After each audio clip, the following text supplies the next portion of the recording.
Now we will see what is condensation polymerization. The polymerization method in which the polymer is formed by combination of monomers with elimination of small molecules. ये बहुत important है इसमें कि इसमें भी monomers का combination होता है, मोनोमर्स एक में के साथ ज्वाइन होते हैं, लेकिन इसमें जो प्रोडक्ट बनता है पॉलीमर उसके साथ में स्मॉल मॉलिक्यूल्स एलिमिनेट होते हैं, मतलब बाय प्रोडक्ट फॉर्म होता है। तो कौन से मॉलिक्यूल एलिमिनेट होते हैं कि जैसे कि H2O है, NH3 है, ROH मतलब अल्कोहल लाइक मॉलिक्यूल्स है, etcetera. These molecules will be get eliminated and this type of polymerization is called as a condensation polymerization. And the complete definition will look again.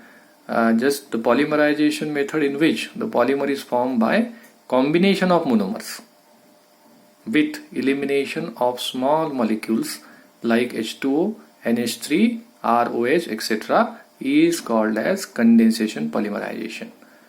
Now this condensation polymerization is also known as stepwise polymerization.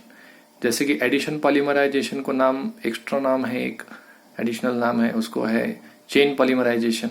Addition polymerisation is also called as chain polymerization. Similarly, condensation polymerization is also called as stepwise polymerization. ये alternate नाम आपको याद रखना जरूरी है. यहाँ पर एक एग्जांपल दिया है कंडेंसेशन पॉलीमराइजेशन का. एक है condensation of ethylene glycol gives polyethylene glycol. तो इसमें जो मोनोमर है वो है इथिलीन ग्लाइकॉल. हम देख रहे हैं उसका molecule OH CH2 single bond CH2 single bond OH. यहाँ पर हमने दो मोनोमर्स लिए हैं और उसमें हम देख रहे हैं कि how they are being joined.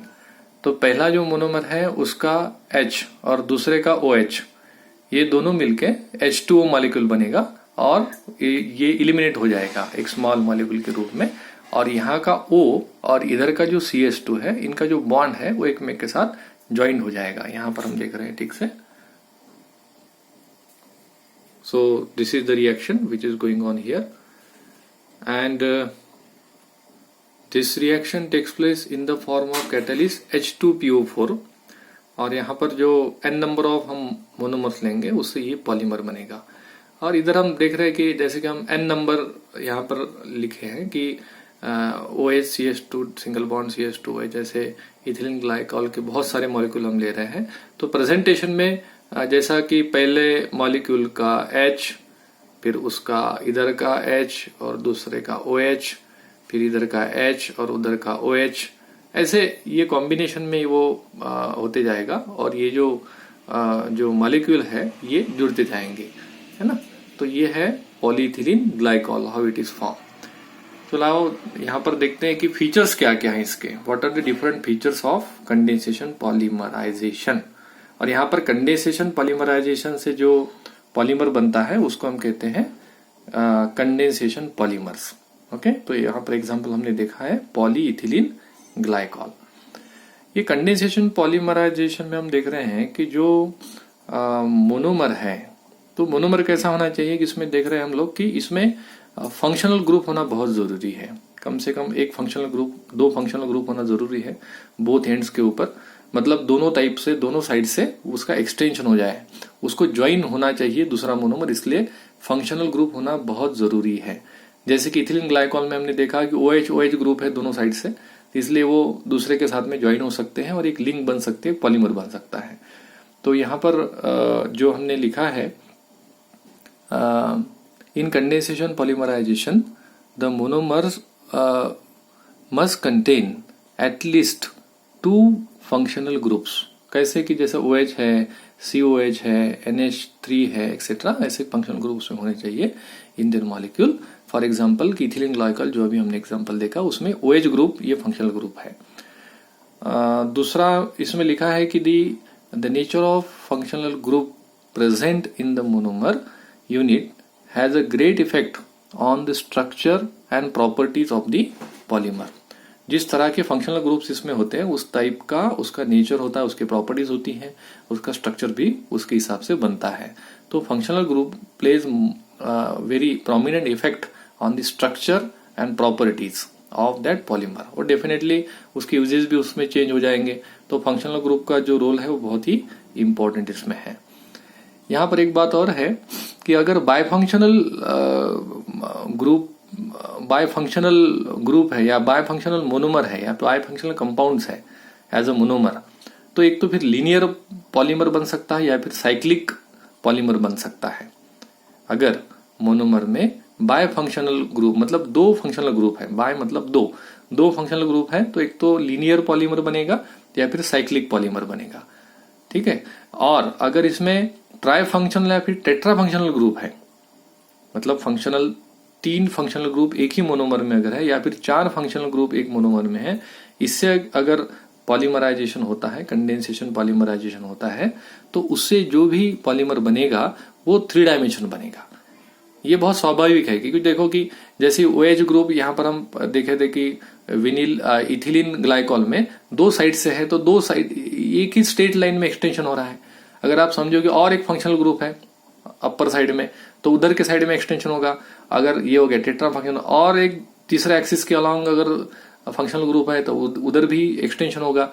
तो ट्राई फंक्शनल अगर मोनोमर है जिसमें 3 फंक्शनल ग्रुप है, या फिर टेट्रा फंक्शनल अगर मोनोमर है या जिसमें 4 फंक्शनल ग्रुप है, तो उससे जो कंडेंसेशन पॉलीमर बनेगा वो कैसा होगा, वो 3 डायमेंशन वाला होगा। हमने क्लासिफिकेशन में देखा linear polymer, then branch polymer and 3 dimension polymer. तो 3 dimension polymer is possible when trifunctional और टेट्रा फंक्शनल, टेट्रा मतलब 4, ट्राई मतलब 3, टेट्रा फंक्शनल और trifunctional group compounds are there as a monomer. और इसमें एक और इम्पोर्टेंट फीचर इसमें है कि जो कंडेंसेशन पॉलीमर जो होता है वो थर्मोसेटिंग पॉलीमर होता है। हमने आगे भी देखना है कि व्हाट इज थर्मोसेटिंग और थर्मोप्लास्टिक। मैंने पहले आपको सिंपल में बता दिया। तो थर्मोप्लास्टिक मतलब कि जो रीयूज कर सकते हैं, जो हीट करने से सॉफ्ट होता है और कूल करने से हार्ड होता है, वो है थर्मोप्लास्टिक।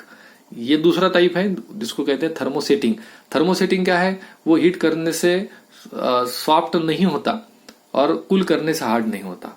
जो साइक्लिंग, जो स्ट्रक्चर, जो चेंजेस थर्मोप्लास्टिक में होते हैं वो तो थर्मोसेटिंग में नहीं होते। इसलिए हम थर्मोसेटिंग को रीयूज नहीं कर सकते, थर्मोप्लास्टिक को रीयूज कर सकते हैं। इसलिए हम यहाँ पर कहेंगे कि जो कंडेंसेशन पॉलीमर है या फिर कंडेंसेशन पॉलीमराइजेशन से जो पॉलीमर बनता है वो पॉलीमर थर्मोसेटिंग पॉलीमर होते हैं, which does not soften on heating and therefore they cannot be recycled और रीयूज। ये बहुत ही इंपॉर्टेंट प्रॉपर्टी है कंडेंसेशन पॉलीमराइजेशन की या कंडेंसेशन पॉलीमर की। हमने एडिशन पॉलीमर में देखा था कि जो एडिशन पॉलीमर बनते हैं वो कैसे होते हैं, वो थर्मोप्लास्टिक टाइप के पॉलीमर्स होते हैं जो कि रीयूज भी कर सकते हैं, रिसाइकल कर सकते हैं। तो ये डिफरेंस है थर्मोसेटिंग, ये डिफरेंस है एडिशन पॉलीमर और ये कंडेंसेशन पॉलीमर्स में। तो ये कंडेंसेशन पॉलीमर हो गया with example is ethylene glycol, polyethylene glycol.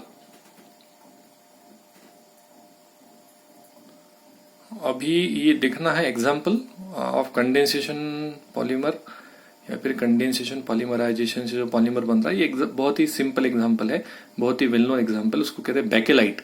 ये बेकेलाइट का नाम है फिनॉल फॉर्मेल्डेहाइड रेजिन। रेजिन मतलब पॉलीमर है। पॉलीमर को हम प्लास्टिक भी कह सकते हैं, रेजिन भी कह सकते हैं, रबर भी ये पॉलीमर ही है। तो ये फिनॉल फॉर्मेल्डेहाइड रेजिन हम इसको बोलते हैं, ठीक है। तो हम लोग बेकेलाइट कैसे प्रिपेयर होता है, उसकी प्रॉपर्टीज क्या है और उसके यूजेस क्या है हम लोग देखेंगे यहाँ पर। तो बेकेलाइट का नाम है फिनॉल फॉर्मेल्डेहाइड रेजिन। अब ये किससे बनता है, प्रिपरेशन कैसा होगा, तो ये नाम में ही दिया है। देखो नाम क्या है इसका, फिनॉल फॉर्मेल्डेहाइड रेजिन, ठीक है। तो इसमें इंग्रेडिएंट्स क्या चाहिए बनाने के लिए, एक चाहिए फिनॉल, एक चाहिए फॉर्मेल्डेहाइड और एक चाहिए एसिड। हम लोग इसको लेबोरेटरी में भी बना सकते हैं, बहुत इजीली बन जाता है ये। तो फिनॉल चाहिए, फॉर्मेल्डेहाइड चाहिए और एसिड चाहिए। तो एसिड क्या है, एसिड ये मीडियम है, उसको हम कहते हैं कैटलिस्ट। तो phenol plus formaldehyde in the presence of acid gives phenol formaldehyde resin and that is known as the Bakelite, है ना। तो यहाँ पर हम देख रहे हैं कि बेकेलाइट कैसे तैयार होगा। तो बेकेलाइट तैयार होने के पहले हम लोग पहले देखते हैं कि फिनॉल और फॉर्मेल्डेहाइड की रिएक्शन होकर क्या बनता है। यहाँ पर हम देख रहे हैं कि फिनॉल और फॉर्मेल्डेहाइड, फिनॉल का फॉर्मूला C6H5OH, C6H6 ये बेंजीन रिंग है, बेंजीन है।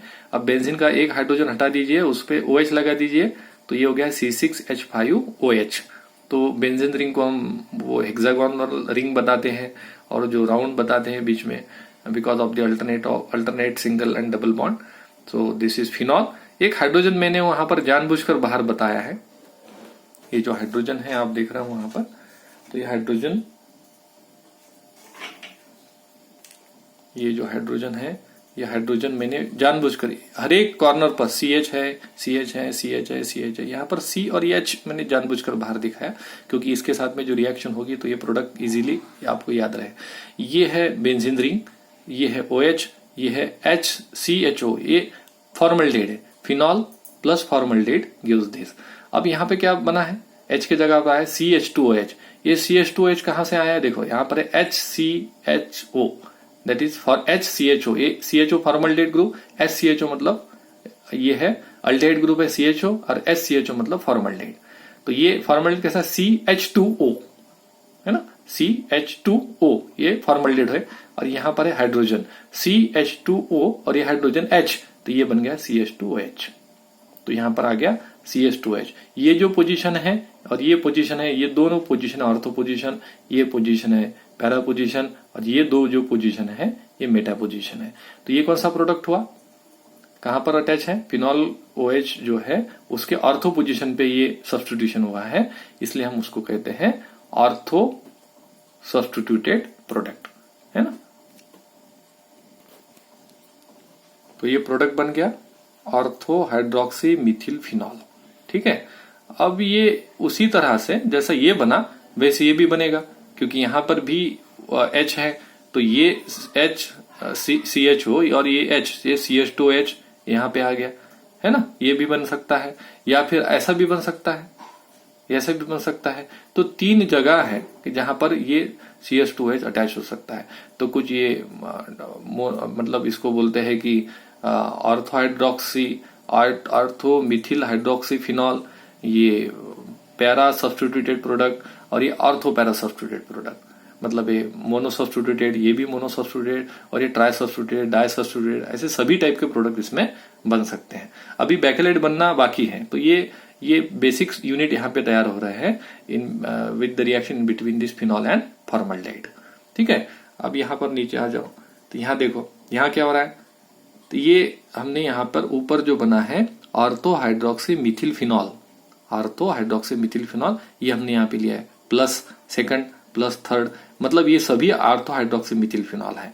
और हम लोग देख रहे हैं कि ये कैसे ज्वाइन हो रहे हैं कि इसका OH और इसका H, H2 निकल गया, इसका OH और इसका H, H2 निकल गया, इसका OH और आगे आने वाला होगा उसका H, H2 निकल गया, और इसके पहले जो होगा उसका OH और इसका H, H2 निकल गया। तो ये सब जब निकल जाएंगे तो बाकी ये जो बॉन्ड एक में के साथ ज्वाइन हो जाएंगे, तो स्ट्रक्चर ऐसा बनेगा। ये हम देख रहे हैं यहाँ पर, this is the structure, benzene OH CH2, this structure CH2 single bond, this structure again CH2, and this is called as NOHOLAC। ये NOHOLAC क्या है, ये लीनियर पॉलीमर है, ये लीनियर पॉलीमर है। अभी बैकेलेट किसको बोलते हैं कि जब वो ब्रांच और 3 डायमेंशन स्ट्रक्चर बनता है, तो उसको जब 3 डायमेंशन स्ट्रक्चर जब बनेगा इससे, तो उसको हम बैकेलेट कहेंगे। तो ये पहला स्ट्रक्चर है लीनियर स्ट्रक्चर, तो इसको हम NOHOLAC कहते हैं। यहाँ पर देख रहे हैं कि बैकेलेट कैसे बनता है। The initial product that is ortho hydroxy Mithil phenol and para hydroxy Mithil phenol and NOHOLAC etcetera, ये सभी जो अलग अलग टाइप के मटेरियल बन रहे हैं, ये सभी react among themselves with the formation of that methylene bridge, that is CH2 bridge इसमें बन जाता है। और इस ब्रिज से सभी जो अलग अलग टाइप के मोनो सब्स्टिट्यूटेड, डाई सब्स्टिट्यूटेड ये जो प्रोडक्ट बनते हैं, ये सब जुड़ जाते हैं, और जुड़ने के बाद उससे जो प्रोडक्ट बनता है उसको हम बैकेलेट कहते हैं। यहाँ पर हम देख रहे हैं कि बैकेलेट कैसे बन रहा है ना। तो यहाँ पर देखो, ये जो पहला है, ये जो पहला स्ट्रक्चर है लिखा हुआ, ये डाई सब्स्टिट्यूटेड फिनॉल है। ये जो फिनॉल है यहाँ पर और यहाँ पर ऑर्थो और पैरा पोजिशन पे सब्स्टिट्यूशन है, ये डाई सब्स्टिट्यूटेड फिनॉल है, ये डाई सब्स्टिट्यूटेड फिनॉल है ना, ये फिनॉल, और यहाँ पर सब्स्टिट्यूशन ऑर्थो और पैरा पे, है ना। ये उल्टा है फिनॉल, तो ये ऑर्थो सब्स्टिट्यूटेड फिनॉल है, मोनो सब्स्टिट्यूटेड ऑर्थो पोजीशन पर। ठीक है, ये H इसलिए निकाल के रखे हैं कि आपको समझ में आए कि H2 कैसे बाहर निकाला। तो यहाँ पर हर एक जगह पे CH है, लेकिन मैं उसी जगह के CH बता रहा हूं जहां पर हमें लगता है कि वो बताना जरूरी है। ठीक है। तो ये सब देख रहे हैं हम लोग। अब इसमें देखो कि इसका OH और इसका H निकल गया, ये CH2 इसके साथ में ज्वाइन हो जाएगा, ये CH2 यहाँ पे OH और आगे का जो होगा उसका H ये निकल जाएगा, है ना। ये इसका OH और इसका H H2 निकल गया, इसका OH और इसका H H2 निकल गया, है ना। तो ये पहले वाले का OH और ये H, पहले वाले का OH और ये H H2 निकल रहा है बाहर। तो ये इस तरह से ये सब H2 बाहर निकल जाएंगे इसमें से, और ये फाइनल प्रोडक्ट बन रहा है यहाँ पर। This is the final product form and this final product is called as a Bakelite. तो आपको अगर ये स्ट्रक्चर समझना है ये कैसे आया, तो ये स्ट्रक्चर समझने के लिए ये इसको प्रॉपरली अरेंज करना है, और अरेंज करने के बाद में ये स्ट्रक्चर आपको ठीक से समझ में आएगा कि how that structure is form. ये है properties and uses of bakelite. हमने प्रिपरेशन देखा, अभी हम प्रॉपर्टीज को देखेंगे। प्रॉपर्टीज क्या क्या है देखो, कि it is rigid and hard, बहुत सख्त होता है, हार्ड होता है। Resistance to water, acids and many organic solvent, है ना। But attack by alkalies, alkalies से अटैक होता है, इसलिए इसका कंटेनर हम जब बनाएंगे उसमें अल्कलीज नहीं रखेंगे, ठीक है। तो एसिड का कोई प्रॉब्लम नहीं, वाटर का कोई प्रॉब्लम नहीं, बहुत सारे ऑर्गेनिक कंपाउंड इसके साथ में कोई रिएक्ट नहीं होते, है ना, क्योंकि यहाँ पर लिखा है कि रेजिस्टेंस टू मतलब इसके साथ में इनकी रिएक्शन नहीं होती, सिर्फ अल्कलीज के साथ में रिएक्शन होती है। बाद में नेक्स्ट प्रॉपर्टी है, it is a good electrical insulator. ये तो आप सभी पॉलीमर के लिए लिख सकते हैं, बिल्कुल आग बंद करके सबके लिए ये प्रॉपर्टी लिख सकते हैं कॉमनली, क्योंकि जितने भी पॉलीमर से प्लास्टिक हमें मालूम है कि वो कैसे हैं, इलेक्ट्रिकल इंसुलेटर है। It possesses a good adhesiveness. Adhesiveness का मतलब है कि उसके ऊपर आप कोई दूसरी चीज ऐड कर सकते हैं, जिसका जैसा कि फेविकॉल है, हम लोग बोलते हैं वो एडिजिव है। एडिजिव है मतलब उस पर चिपक सकती है दूसरी कोई चीज, तो एडिजिवनेस बहुत अच्छा है इसका, है ना। तो एडिजिवनेस जो है कि मॉलिक्यूल पे भी डिपेंड होता है, कौन से टाइप के मॉलिक्यूल उस पर भी डिपेंड होता है। तो ये जो स्ट्रक्चर है इसका बेकेलाइट का, या बेकेलाइट जो मटेरियल है, वो बहुत अच्छा उसका एडिजिवनेस है। अब देखो कि ये यूजेस कैसे इसके, है ना। तो जैसे कि हमने देखा कि it is good electrical insulator, तो इलेक्ट्रिकल एंड ऑटोमोबाइल इंडस्ट्रीज में इसको यूज करते हैं। यहाँ पर दिख रहे हैं extraordinary high resistance to electricity, heat and chemicals. Extraordinary high resistance to electricity मतलब ये बहुत ही अच्छे बैड कंडक्टर है, इंसुलेटर है। हीट ज्यादा से ज्यादा हीट, उसका जो सॉफ्टनिंग पॉइंट होगा बहुत ज्यादा होगा, और यहाँ पर केमिकल्स के साथ में इसकी रिएक्शन बहुत कम होती है। तो इसके लिए इसको इलेक्ट्रिकल और दूसरी ऑटोमोबाइल इंडस्ट्रीज में बहुत ज्यादा मात्रा में यूज करते हैं। It is use in electrical appliances, switches है, हैंडल्स है, स्विचेस वगैरह ये सब बनाने के लिए। ये binding adhesives for plywood, plywood के जो लेयर्स होते हैं वो लेयर्स एक में के साथ बाइंड करने के लिए इसको यूज करते हैं। ये मैन्युफैक्चरिंग ऑफ टेलीफोन पार्ट्स वगैरह ये सब नॉर्मल यूजेस हैं इसके। रेडियो पार्ट्स, टीवी कैबिनेट्स वगैरह ये बनाने के लिए यूज करते हैं। ये पेंट्स और वार्निशेस में बहुत ज्यादा इस्तेमाल होता है। बेसिकली ये जो नो लैग है ये पेंट और वार्निशेस में बहुत ज्यादा इस्तेमाल होता है। लेमिनेशन के लिए भी यूज करते हैं, तो it is also use for the lamination. ऐसे इसकी ये सब ये प्रॉपर्टीज हैं और यूजेस हैं। बहुत ही इंपॉर्टेंट टाइप का ये मटेरियल है बेकेलाइट। तो bakelite is a condensation polymer and we have already seen what is the method of preparation, properties and its uses.